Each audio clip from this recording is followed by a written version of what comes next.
My red pill journey is unique. So is yours. No man can really understand the personal struggle and triumph of another, yet there are many points of convergence. Indeed, it is a resonance deep within your soul. This new knowledge binds you to your brothers. That is the essence of a red pill awakening. This rebirth, a genesis of what is Homo rationalis, is what brings enlightenment and rage. A time does come when that rage fades away. Now your inner vision clears, and you see the infinite alternatives in your view. We do not know how many there are, but some have taken the path of being a monk. What others may regard as an extreme act, that of seeking isolation, is something a monk will embrace. Psychological nudity and hardcore evaluation are functions that a monk performs on a regular basis.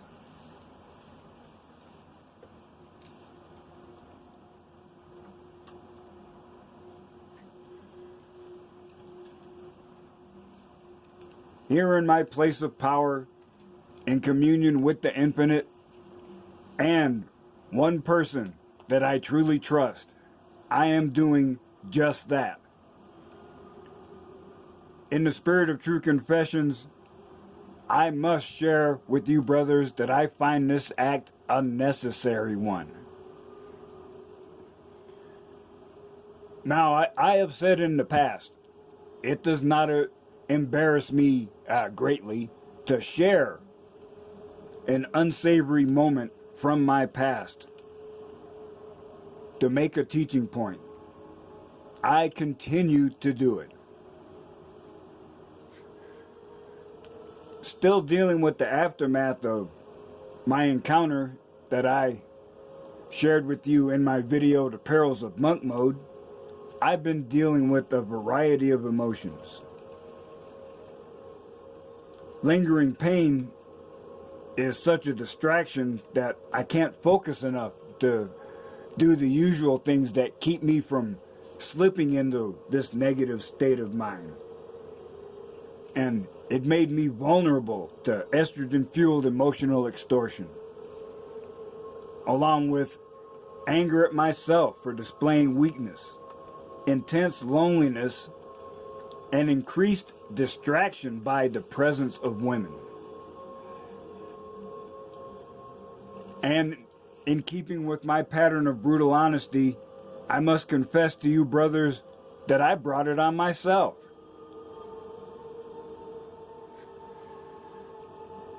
Looking at the RV I'm bringing back from the dead, I'm already planning modifications. Places for big screen TV, a spot for VR simulation, multiple solar cells on the roof so I'm off-grid.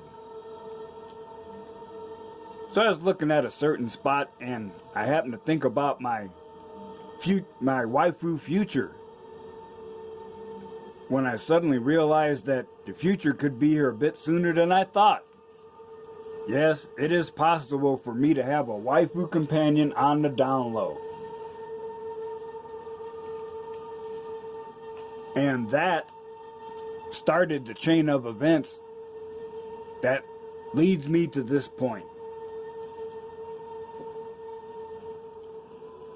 Life experience, circumstance, and karma have combined to make you who you are. Now that you have undergone a red pill awakening, there can be perceived a need for balance. One cannot achieve at a maximum level without that balance. All of us have that spark within us from the infinite. That force can be drawn upon to enhance your own power. Some have insisted that this power can only be properly exercised in a tradcon setting. I say, of course not. I demonstrate on a daily basis that one can receive power from spiritual sources. With motivation and practice, I have made dramatic improvements to physical fitness, mental clarity, and spiritual power. I intend to share these techniques I develop and use regularly to achieve and exceed expectations. And someone whose name I will mention a little bit later said that I was a little deeper than they suspected. Well, hell yeah. One of my greatest joys in life is seeing the reaction on people's faces when they find out they have underestimated me.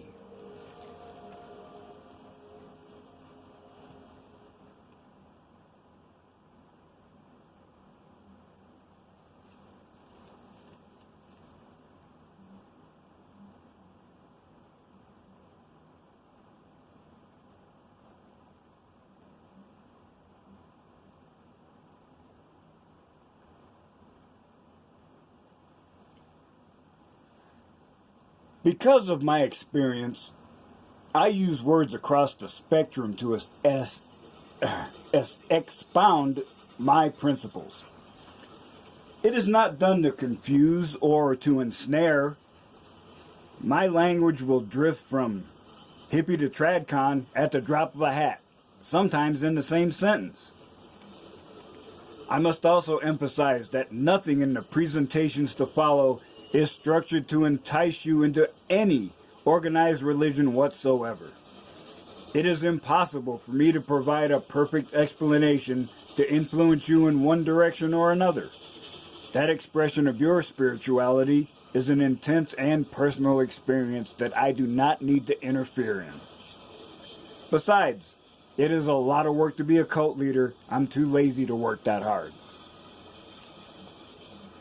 Now, I am thriving doing the monk mode experience. Certainly, it is not a path that everyone can take. Not every person needs to take it. Yet I can share what wisdom I have obtained in an effort to enhance my karma and to spread enlightenment. I am compelled to do this, not as a attention-seeking act, but a need to pay it forward. It is one of my rules of 3 that I live by, sharing the knowledge that I have achieved. Regardless of the hazards I surmounted, if my information makes your journey easier, then my karma is fulfilled.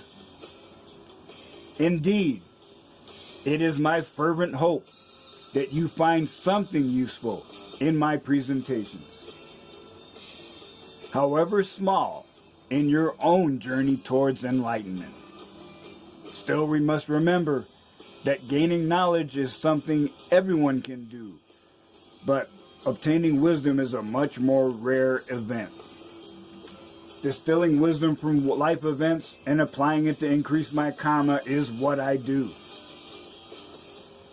I have done so in the past, and it is time for a video series I worked on before to return. Besides my internal motivation, I must thank someone.